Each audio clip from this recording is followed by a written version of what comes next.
Donc, ce qu'il faut dire déjà aux entrepreneurs ou à ceux qui nous écoutent, c'est que le financement vient répondre à un besoin. Ça peut Mm, être que l'entreprise a simplement besoin d'argent, peut-être pour acheter des marchandises ou pour du matériel ou pour des infrastructures. Comme tu l'as dit, il faut regarder à quelle phase de sa vie ou de sa progression l'entreprise se trouve et ensuite le besoin pour lequel elle a, je vais me répéter, elle a besoin d'argent. Si c'est pour les oui. marchandises, une autre option pour se financer, ça peut être les crédits fournisseurs, par exemple. Donc, Mhm, il faudrait que les entrepreneurs comprennent que le bon financement n'est pas forcément d'avoir de l'argent, parce que l'argent, si c'est à la banque, par exemple, il y a un taux d'intérêt derrière, donc il y a des frais qu'on va payer.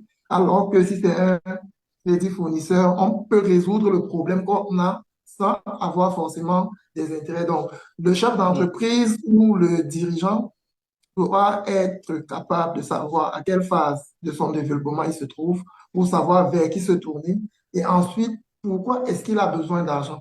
Parce que dans la réalité, on se rend compte que certains fournisseurs, certains entrepreneurs, il a identifié qu'il lui faut peut-être de l'argent pour des bâtiments, mais il va contracter un prêt au niveau de la banque alors que ce n'est pas vers ce partenaire-là qu'il aurait dû se tourner, par exemple. Parce que là, on va aller sur un crédit un peu plus long en termes d'intérêt, ça va être lourd s'il n'arrive pas à générer suffisamment de cash flow et de revenus derrière pour rembourser.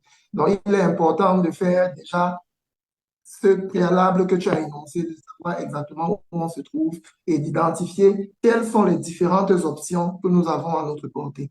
Ça fait mm. qu'aujourd'hui, un dirigeant d'entreprise doit être quelqu'un de très éveillé parce qu'il y a l'option du crowdfunding dont tu as parlé tout à l'heure, qui est une Mm. opportunité énorme parce qu'on peut toucher des investisseurs jusqu'au bout du monde.